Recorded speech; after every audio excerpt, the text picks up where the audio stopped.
Only reason was, well, the only reason why I made songs like this on this tape was because I took a break last year.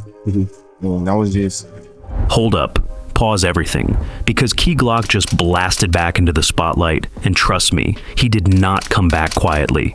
If you caught that clip, you heard him loud and clear, saying, "You ride with the other side, I don't roll with y'all."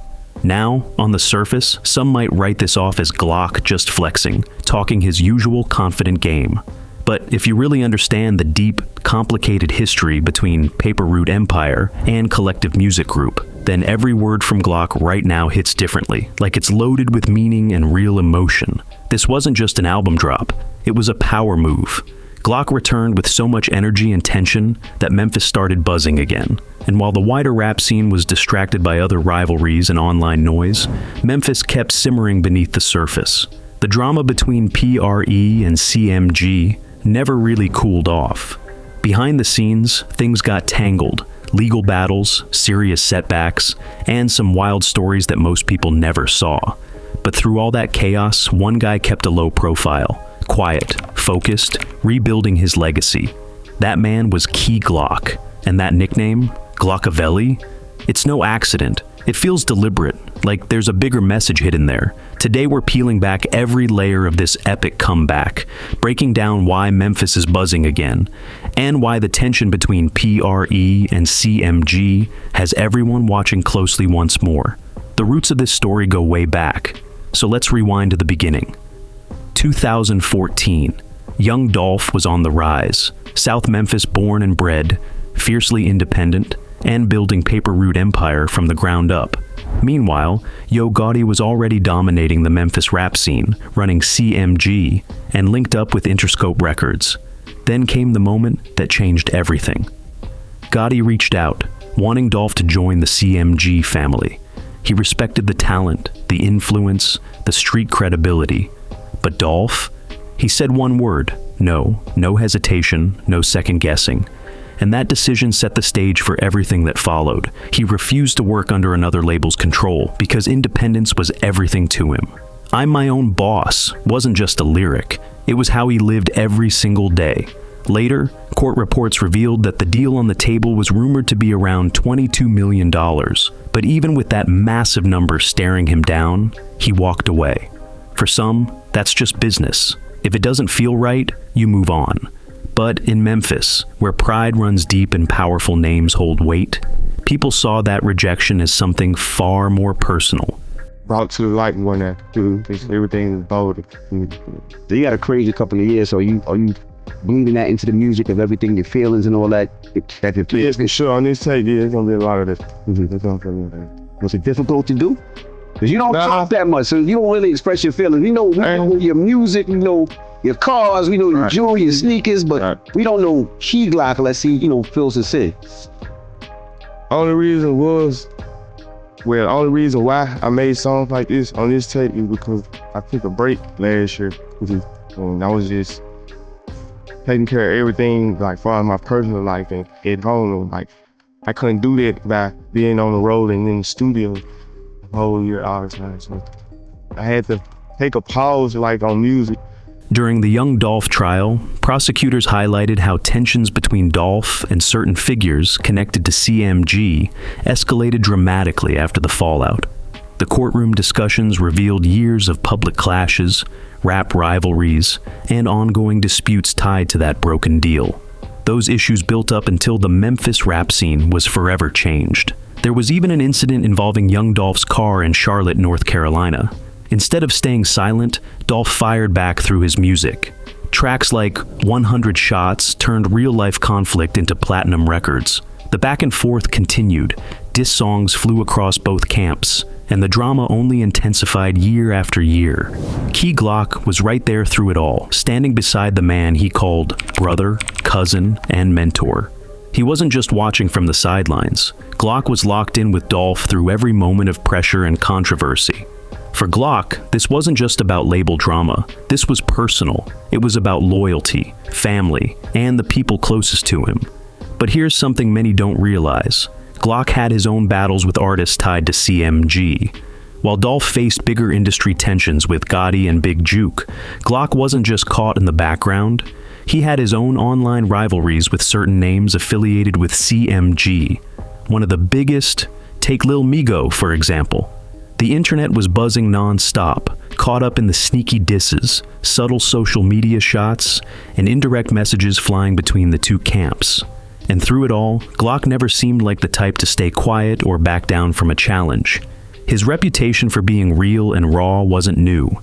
It had been in the making for years. Back in 2016, Glock had legal trouble tied to a chaotic event at a Memphis venue where debris caused injuries. During the commotion, he even served time connected to that case. So, when fans say Glock's music hits hard and feels genuine, they're pointing to real-life stress and pressure he's faced beyond the studio. But the drama didn't stop there. Glock also found himself involved in tensions related to CMG's Black Youngster, two key players from Memphis, representing different circles, and every time things flared up online or in interviews, fans could feel the weight of the rivalry building.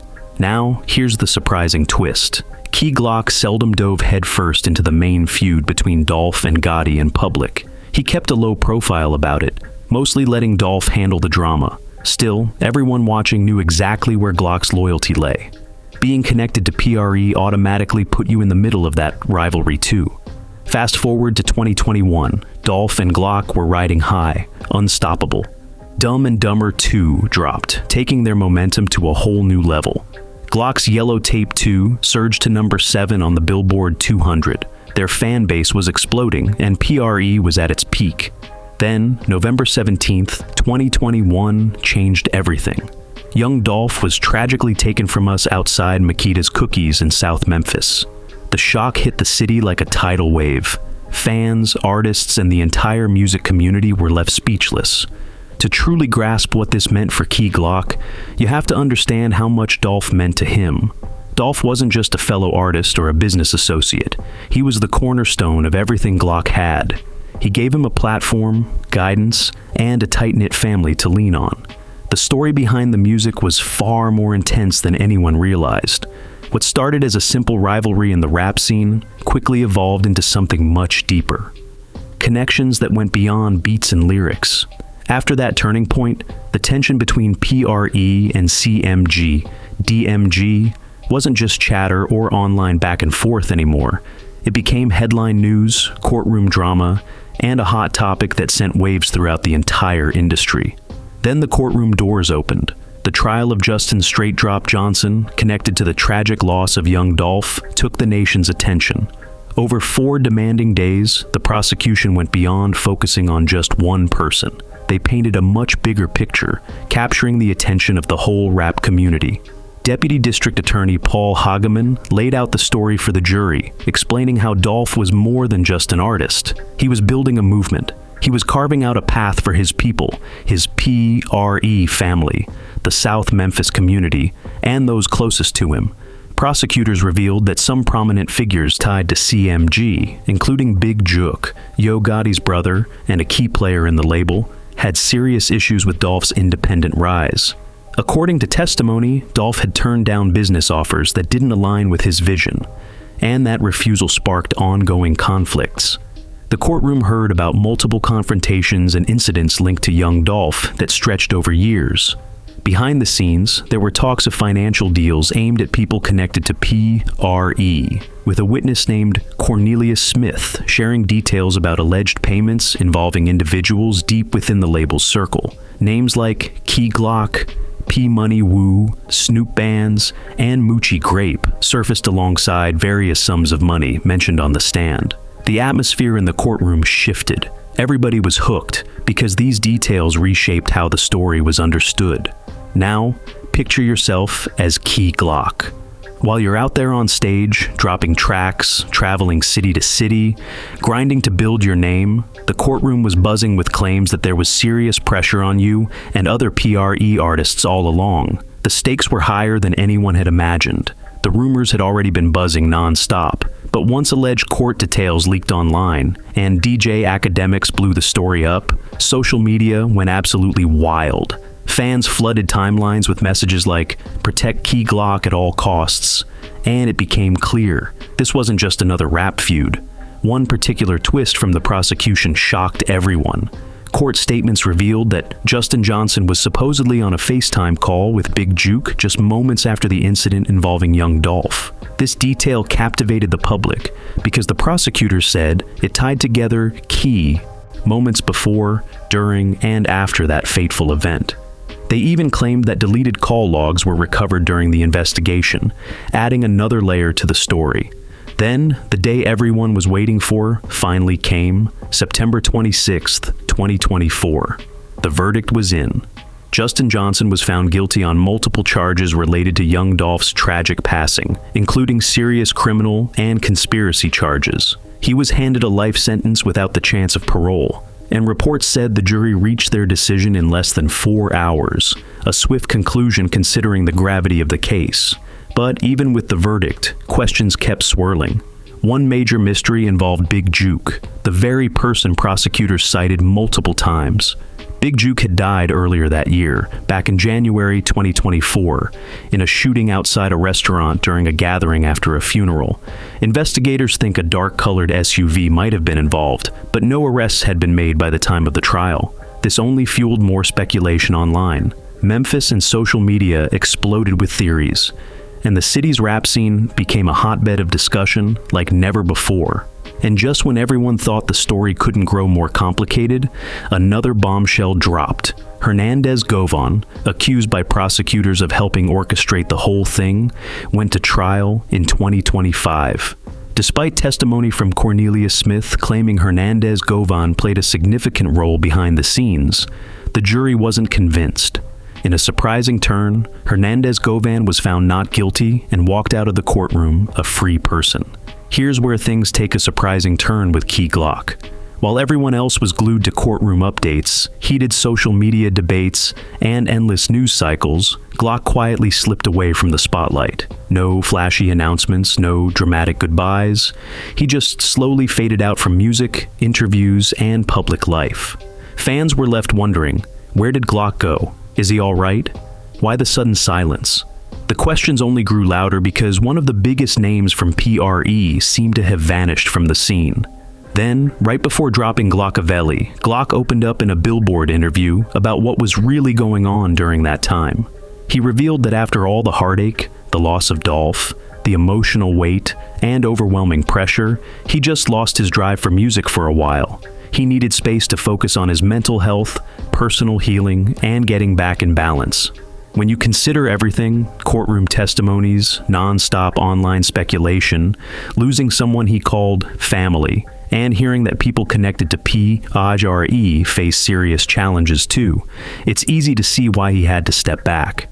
That kind of burden would be heavy for anyone. But here's the twist that caught fans off guard. Even in his lowest, quietest moments, Glock never actually stopped making music. He kept hitting the studio, creating and recording. He just wasn't sharing it with the world. According to Glock, the music he made during that time was some of his strongest work yet, showing a more powerful version of himself than ever before.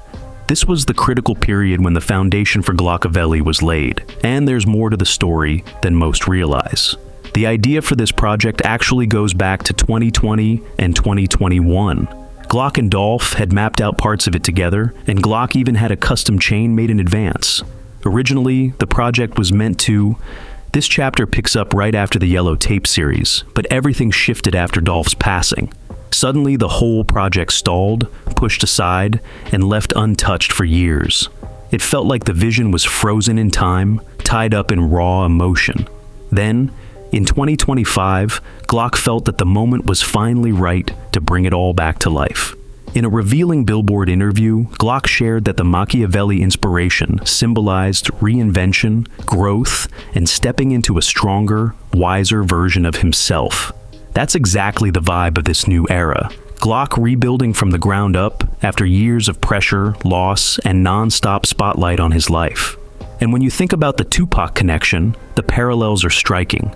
Glock pointed specifically to Machiavelli as his muse, and Tupac's journey was no stranger to survival, controversy, legal battles, and heavy industry drama. After hitting major setbacks, Tupac came roaring back with some of the most powerful work of his entire career. Fans now see Glock as on a similar path. He's faced public loss, relentless rumors, online speculation, and years of emotional weight. Then, he vanished for a time, regrouped, and returned sharper, more focused, and more intense than ever before. This is Glock, the president. Not the same artist fans knew before, and definitely not the quiet, grieving figure either. This version is more confident, more determined, stepping firmly into his role as a leader for Paper Route Empire. He makes his alliances crystal clear without calling out names. That line, "You rock with the other side, I don't rock with y'all," wasn't thrown in by chance. Connected to the years of tension around PRE, CMG, and the Memphis scene, listeners immediately picked it up as a clear message. To many, it was Glock drawing the line in the sand, reminding everyone that loyalty and rivalry in Memphis are still very real in 2025. Here's why this album moment mattered so much. Mainstream coverage focused on the music itself, but missed just how monumental this comeback was. On May 2nd, 2025, Glockavelli finally dropped through Paper Route Empire and Republic Records, marking one of the biggest returns the scene had seen in years. After signing a big deal with Republic earlier that March, Key Glock dropped a powerful solo project, 18 tracks, 0 features. Just him, front and center, no distractions. And the fans? They responded instantly. The album blasted into the top 10 of the Billboard 200, snagged the number 2 spot on the Billboard Top Rap Albums chart, cracked the top 5 in R&B/hip-hop, and, get this, it hit number 1 on Apple Music across every genre the day it dropped. Not just rap fans, everyone was listening. For Key Glock, coming back from one of the toughest, most emotional chapters of his life, these numbers meant so much more than just chart success. To fans, it felt like the culture itself was embracing his comeback, showing love after all the silence and pressure. Then, in a moment that caught everyone's attention, Beyoncé started playing his tracks in front of packed stadiums with 60,000 roaring fans worldwide. That type of endorsement? It's huge. It's the kind of validation that takes an artist from rap star to mainstream superstar. But the wins didn't stop there. In 2025, Key Glock scored 2 BET Award nominations for Best Male Hip Hop Artist and Video of the Year, with 3 AM in Tokyo. He also earned a spot on Hot New Hip Hop's list of the top 10 albums of 2025 with Glockavelli, adding even more fire to his comeback story. And the tour? Absolutely wild. He sold out the iconic Red Rocks Amphitheater twice, pulling in over 10,000 fans each night. Then the Glockavelli tour blew up, hitting 20 cities with Live Nation backing it, rolling through heavy-hitting spots like Houston, Chicago, LA, Las Vegas, and Oklahoma City. We're talking major league touring now, not the small indie shows from his early days. By 2025, this was a new Key Glock. Not the rising Memphis artist from 2017, but a full-fledged superstar owning every stage he steps on. And yet, no matter how big he gets, fans always circle back to one connection, the CMG family. Even with billions of streams, multiple platinum and gold certifications. Despite landing multiple Billboard chart debuts, Key Glock has never teamed up with a CMG artist, not once. In today's rap scene, where artists often bury the hatchet for a collab and business moves, Glock's choice to stay separate is striking. He's been consistent, holding his ground from day one. Fans have tried to spark talks about a possible CMG collab, but instead of lengthy answers, Glock just drops a laughing gif, like the idea isn't even worth entertaining. It's clear, he's moved on and isn't backing the other side anymore. Glock hasn't shied away from calling out those who he feels betrayed loyalty or switched sides over time. On his Glockavelli album, he raps, "I looked up to a couple people, it's crazy how they fanned out." Then he hits hard with, "You rock with the other side, I don't rock with y'all." That message keeps repeating. No confusion, no leaving things open-ended. Fans instantly relate those lines to everything that's happened lately. Glock has weathered public loss, endless rumors, courtroom drama, and non-stop pressure tied to those closest to him. But after all, that fire, he bounced back sharper, more guarded, refusing to fake connections or industry friendships. Many listeners feel the tension never truly disappeared, it just changed form. Instead of online feuds or face-to-face clashes, the competition now plays out in the numbers. Chart rankings, sold-out shows, streaming milestones, and big awards. Key Glock took personal struggles and transformed them into unstoppable momentum. That evolution is exactly why Glockavelli isn't just another rap album, it's a statement. Now, let's take a step back. What Key Glock is building in 2025 is bigger than just one album drop or a viral hit. For many fans, this is one of the most inspiring comeback stories Memphis hip-hop has witnessed in years. Think about everything stacked against him. The loss of someone who was more than family, a true brother. He wasn't just a mentor or business partner. He was the driving force behind launching Glock's entire career. What followed were years under the microscope. Public scrutiny, legal drama, endless online chatter, and heavy emotional weight riding on every move. Prosecutors in court painted a tangled web of alleged rivalries and connections that only turned up the heat on Glock and the PRE brand. Rumors about his safety spread, and then came the public spectacle of the Young Dolph trial, where every detail was dissected and debated endlessly online. But through all that chaos, Glock never let himself break down or make impulsive decisions. Instead, he stepped back quietly, took time to focus inward, and then made his comeback with sharper focus and renewed purpose. When he re-emerged, it was with a major label, no features, no forced guest spots, and no compromises to his style. The energy was pure, raw PRE spirit amplified on a grand commercial stage. Now, why do people still link all of this back to the tension between PRE and CMG? Because in 2025, CMG is still a powerhouse. Yo Gotti stands tall as one of Memphis's biggest names, and artists like Moneybagg. Yo keep dominating charts and streams. The business side of CMG never paused, so when Glock returned with lyrics dripping loyalty and a clear divide, the fans couldn't help but listen closely. Whether names were spoken or kept unmentioned, the tension was baked deep into the project, fueling heated online debates. Many hoped the trial would settle the story, but instead, more questions were left hanging. Justin Johnson was sentenced to life, Hernandez Govan was found not guilty. And with Big Juke's passing earlier that year, rumors and theories kept swirling across social media. So, what's the takeaway from all of this? It's a story of resilience, loyalty, and navigating storms under the harshest spotlight.